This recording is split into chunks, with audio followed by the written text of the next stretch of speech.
오늘 복된 시간에 주시는 하나님 말씀 함께 보겠습니다. 오늘 우리에게 주신 하나님 말씀 디모데전서 1장 1절부터 2절까지 말씀입니다.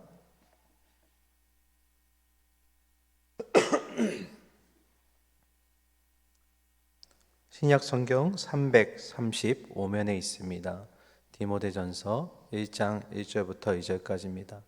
성경 봉독하기 전에 강구드립니다. 주일 새벽 잘 현장으로 오셨는데요. 현장 예배는 새벽 예배는 현장에서 계속 드려지게 되겠습니다. 오늘 주일 예배랑 그리고 수요 예배 그리고 금요 예배는 온라인으로 예배 드리게 되니까 집에서 예배 준비를 잘 하셔서 그곳에서도 예배 자리를 지키시기를 부탁드립니다. 말씀 함께 읽도록 하겠습니다. 1절과 2절 두 절 말씀인데요. 우리 합독하도록 하겠습니다. 1절입니다. 우리 구주 하나님과 우리의 소망이신 그리스도 예수의 명령을 따라 그리스도 예수의 사도된 바울은 믿음 안에서 참 아들된 디모데에게 편지하노니 하나님 아버지와 그리스도 예수 우리 주께로부터 은혜와 긍휼과 평강이 내게 있을지어다. 아멘. 저 오늘 기분이 되게 좋습니다. 두 가지 때문인데요. 첫 번째는 금요 예배 때보다 새벽에 더 많이 나오셨어요. 그래서 역시 우리 동부교회는 새벽을 잘 지키시는구나, 새벽을 깨우시는 성도님들이 많이 계시는구나, 이 자리가 조금 더 많아지기를 소망하는 마음입니다. 그리고 들으시면 알겠지만 목소리가 조금 더 좋아졌어요. 그래서 들으시는데 불편함이 없으시기를 간절히 제가 기도하고 원합니다. 말씀 전하겠습니다.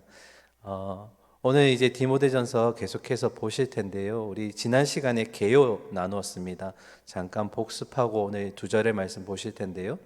디모데의 이름 기억나시나요? 하나님을 영화롭게 하는 자. 이름이 너무 좋죠. 디모데. 하나님을 영화롭게 하는 자입니다.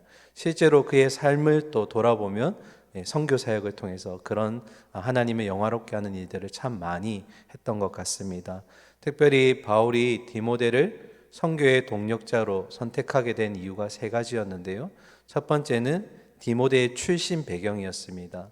어머니는 유대인이었고 아버지는 헬라인, 이방 사람이라서 선교 사역하는데 이 두 가지 문화 배경이 이익이 될 것이다.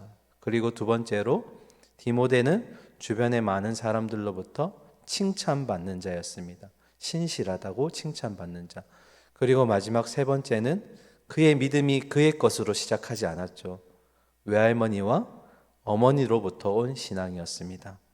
그런데 우리가 생각해 보면 이 디모데 전후서는 바울이 디모데 개인에게 전했던 편지라고 말씀드렸습니다.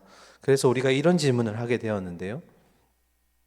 바울이 디모데 개인에게 쓴 편지가 디모데 전후서라면 오늘을 살아가는 우리에게는 어떤 연관성이 있는가? 개인이 개인에게 준 편지였는데 거기에 대한 답이 디모데전서 6장 21절에 있었습니다. 보시면 이것을 따르는 사람들이 있어 믿음에서 벗어났느니라. 은혜가 누구에게요? 너희에게. 그래서 디모데전서의 특징은 두 가지인데요. 첫 번째, 개인의 형식을 빌린 편지이지만 사실은 개인이 교회 성도들에게, 디모데를 포함한 성도들에게 보낸 편지이다. 그리고 또 한 가지는 이 젊은 사역자인 디모데가 에베소 교회를 잘 사역할 수 있도록 목양에 대한 내용들을 전달했다고 해서 이 디모데 전후서를 우리는 목회서신이라고 불렀습니다. 다들 기억하시죠? 눈빛을 보니까 기억하는 것 같습니다. 바울이 이제 마게도냐 지역으로 넘어가야 되는데 에베소 교회에 많은 문제가 있다는 것을 알게 되고 바울이 에베소 교회를 참 많이 사랑했잖아요. 3년 동안 말씀을 직접 전했고 또 너무나 사랑했는데 그 교회에 문제가 있다고 하니까 자기의 가장 신실한 동력자인 누구를 보냅니까? 이 디모데를 보내게 됩니다. 그래서 디모데에게 교회에 대한 전반적인 어떤 목양에 대한 내용들 그리고 문제를 해결할 수 있는 내용들을 전한 내용이 바로 디모데 전서입니다. 디모데에게 강점도 있고 약점도 있었습니다. 그죠? 디모데의 강점은 우리가 앞에 살펴보았던 바울이 선교 사역을 동력자로 선택하게 된 그 세 가지 이유였고요. 약점은 뭘까요? 약점은 디모데가 저처럼 좀 건강이 부실합니다. 잘 못 지켜요. 그리고 또 한 가지는 성격이 소극적이라고 합니다. 그런데 참 놀라운 것은 하나님은 하나님의 일을 선택하게 하실 때, 하나님의 일을 맡기실 때 그 사람의 자질과 재능과 조건을 보시지 않는다라고 말씀드렸습니다. 그러면 무엇을 볼까요? 기억하시나요? 무엇이었죠? 디모데전서 5장 22절에 보니까 너의 자신의 뭘 지키라고요? 정결함을 지켜라. 그래서 하나님은 하나님의 사역을 하실 때 사람의 재질과 조건 자질보다는 그 사람이 깨끗한가, 정직한가를 보신다는 겁니다. 그래서 우리가 하나님 사역을 준비할 때 가장 중요한 건 뭐라고요? 내가 하나님 앞에 깨끗한 그릇이 되어야 된다. 이걸 꼭 기억하시고요. 두 번째, 디모데후서 2장 2절에 보니까 바울이 이렇게 얘기합니다. 또 디모데 너가 많은 증인 앞에서 내게 들은 바를 충성된 사람들에게 부탁하라. 그들이 또 다른 사람들을 가르칠 수 있으리라. 그러니까 복음에 흘러가는 과정들을 보시면 바울이 디모데에게, 디모데가 충성된 사람들에게, 그 충성된 사람들이 어떻게 해요? 또 다른 사람들에게 복음이 흘러가는 것을 볼 수가 있습니다. 여러분, 복음은 흘러가야 되는 줄 믿습니다. 내가 복음에 감동을 받았다고 해서 그 감동이 나한테만 멈춰 있으면 안 되는 겁니다. 우리가 흔히 말하는 거 있죠. 배워서 남 주냐. 복음은 남 줘야 됩니다. 그래서 나를 통해서 누군가가 또 예수님을 알고 이 기쁜 소식을 들어야 될 줄 믿습니다. 그래서 우리 각자에게 선포된 말씀은 우리 개인에게서 끝나는 것이 아니라 우리 주변에 있는 사람들에게까지 흘러가야 되는 줄 믿습니다. 우리가 복음의 통로의 역할을 감당하는 겁니다. 기억하시기 바랍니다. 자, 오늘 우리 1절과 2절 두 절의 말씀 오늘 새벽에 함께 보도록 하겠습니다. 우리 1절 말씀 같이 읽도록 하겠습니다. 시작. 우리 구주 하나님과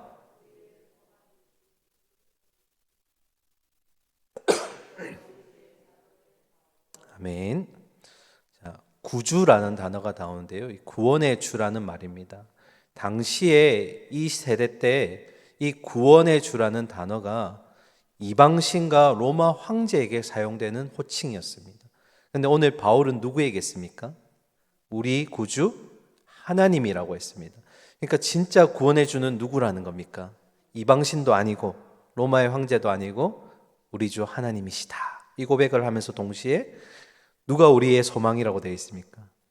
예수 그리스도가 우리의 소망이십니다 라고 기록하고 있습니다. 여러분, 이건 바울이 선포한 겁니다. 이때 말하는 소망은 어떤 의미일까요? 단순히 이 땅에서 유효한 것이 아닙니다. 우리가 죽음 이후에 영원한 생명, 영생까지도 약속된 것이 소망인 줄 믿습니다. 그러니까 바울은 1절에서 진정한 구원을 주실 수 있는 분, 그리고 영원한 생명을 주실 수 있는 진짜 소망은 우리 구주 예수님밖에 없다는 것을 지금 1절에서 선포하고 있는 것입니다. 그래서 우리가 늘 불안함과 위태함 속에서 살아가는 인생들인데요. 때로는 우리 앞에 보이지 않는 것 같고 또 때로는 돌아가는 것 같은 그런 마음이 들 때도 있는데요.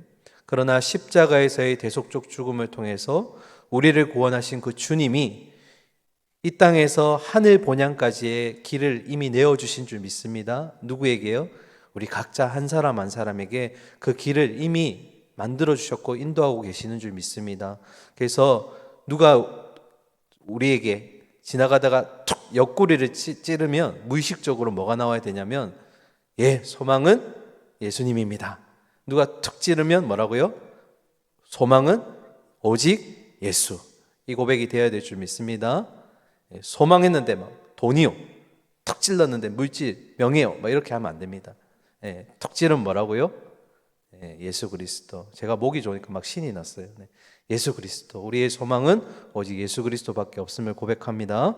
아멘. 그래서 시편 43편 5절에 이렇게 기록하고 있습니다.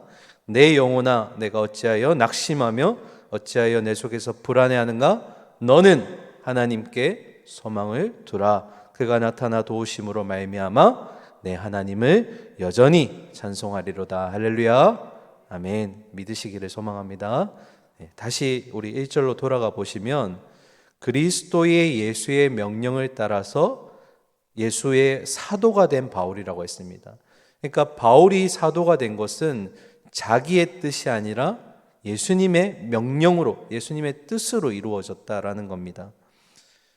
바울에게 사도의 직분을 주신 것은 그 주님께서 앞에서 말씀드렸던 소망을 자기만 품는 것이 아니라 주변 사람들에게 그 소망을 전하라고 사도의 직분을 주셨다라는 겁니다. 오늘 우리도 동일합니다.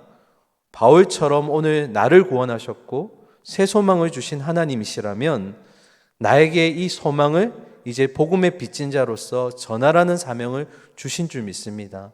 아까 우리가 복습하면서 복음의 통로라고 말씀드렸는데요. 우리는 소망을 전하는 자입니다.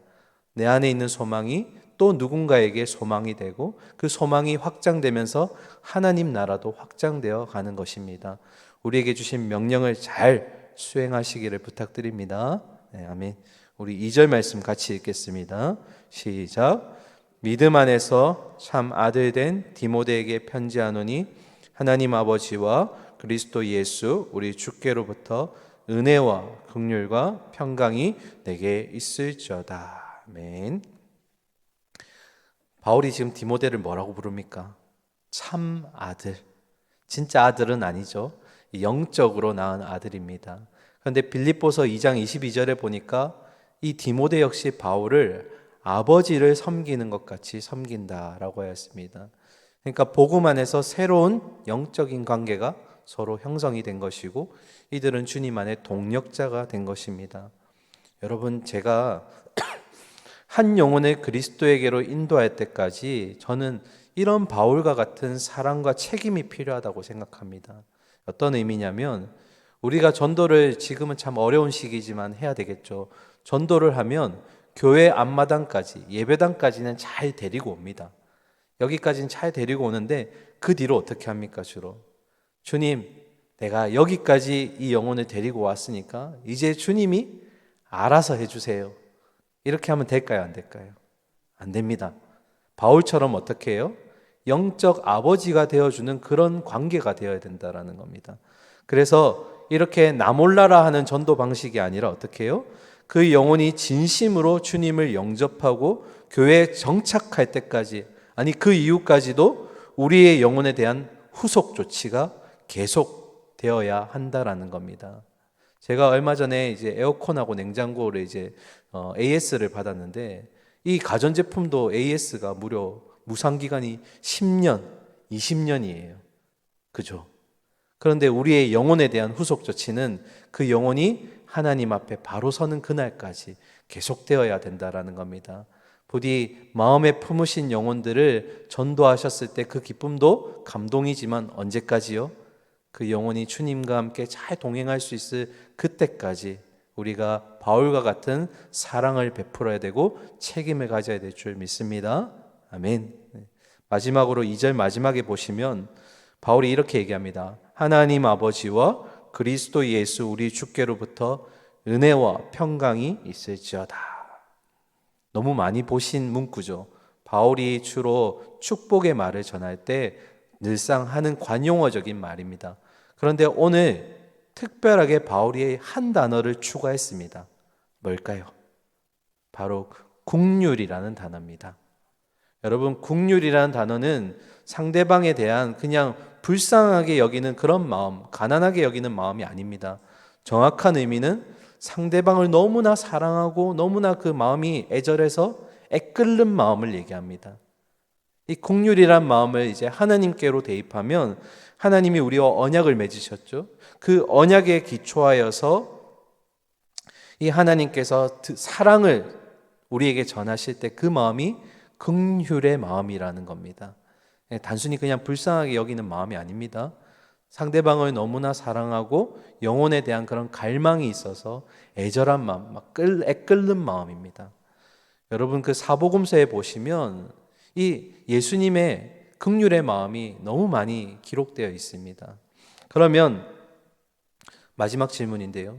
바울이 왜 디모데에게만 유일하게 긍휼이라는 단어를 추가해서 축복했을까요? 왜 그랬을까요? 앞에서도 말씀드렸지만 지금 디모데가 가는 목양해야 될 그 에베소 교회에는 문제가 있다라고 말씀드렸습니다. 그러니까 지금 위기 가운데 있는 교회 가운데 이 디모데를 지금 목회자로 세운 것입니다. 그러면 어려운 문제에 직면해 있는데 디모데에게 가장 필요한 게 뭘까요? 바울이 고민하고 고민하다가 내놓은 답이 뭡니까? 하나님의 긍휼하심이 있어야 된다라는 겁니다. 다른 것도 많이 필요하겠죠. 동력자도 필요하고 또 물질도 필요하고 많이 필요하겠지만 이 교회의 어려움에 있어서 가장 필요한 것은 바로 하나님의 긍휼하심이 임해야 한다라는 겁니다. 예수님이 긍휼하게 여기시면 다 해결되었습니다. 예를 들어 볼까요? 예수님이 빈들에 모인 그 불쌍한 영혼들에게 긍휼한 마음을 품으시니까 보리떡 5개와 물고기 2마리로 그 수많은 사람들을 먹이셨습니다. 그리고 하나밖에 없는 아들이었는데 그 아들마저 잃게 된 그 나인성에 있는 과부가 슬퍼하고 있을 때 그녀를 보시면서 긍휼의 마음을 품으시니까 그 죽었던 아들을 깨워내십니다. 그래서 우리가 꼭 오늘 새벽에 기억할 내용은 이겁니다. 긍휼의 하나님은 하나님의 자녀들이 울고 있는 것을 그냥 두시지 않는다라는 겁니다. 우리가 그 눈물을 흘리면 하나님께서 그 눈물을 꼭 기억하십니다. 그리고 어느 시점이 되면 꼭 그 눈물을 닦아주실 줄 믿습니다. 그냥 위로하는 정도가 아니라 죽은 자를 일으키실 정도로 회복시켜 주신다라는 겁니다. 오늘 우리에게 이런 어려움과 위기가 있습니까? 디모데와 같은 이런 불안한 상황에 부딪히셨습니까? 주님께 긍휼을 구하시기 바랍니다. 주님이 그 긍휼이 우리의 모든 문제를 이끄는 가장 첫 번째 해결 방법이 되는 줄 믿습니다. 그래서 사랑하는 우리 새벽의 성도님들, 세상에 헛된 것들 참 많은데 우리가 그 헛된 것에 가끔 소망을 둘 때가 있습니다. 그런 것들로부터 위로받지 마시고 우리는 어디로부터 위로받아야 될까요? 오직 예수님께만 위로를 받으시고 예수님을 통해서만 치유받는 저와 여러분들 될 수 있기를 간절히 소망하고 축원합니다. 아멘. 오늘도 기도하시는 가운데 긍휼의 하나님을 만나셔서 위로받으시고 치유받으시기를 간절히 소망합니다. 아멘. 기도하겠습니다. 오늘도 나를 찾아오셔서 긍휼을 베풀어 주실 그 주님, 우리와 함께 동행하여 주시고 우리의 고통 가운데 함께하여 주심에 감사드립니다. 하나님, 겉으로 볼 때는 많은 위기와 어려움 가운데 있지만 그러나 모든 문제 가운데 답은 하나님의 긍휼하심이 있으면 된 줄 믿습니다. 오늘도 우리가 간절히 주님을 붙들고 기도하겠사오니 긍휼의 하나님께서 우리에게 애끓는 마음으로 주님 눈물을 닦아주시고 마음을 위로해 주시고 주님 다시 한번 현장에서 모여서 예배할 수 있는 그런 날이 속히 올 수 있도록 이끌어 주시옵소서. 이제 주님 복된 주일 새 하루를 시작합니다. 주님께서 축복하여 주시고 우리가 오늘 드리는 모든 예배 가운데 주님 은혜로 풍성하게 아버지 찾아와 주시옵소서. 살아계신 예수 그리스도 이름으로 기도드립니다. 아멘.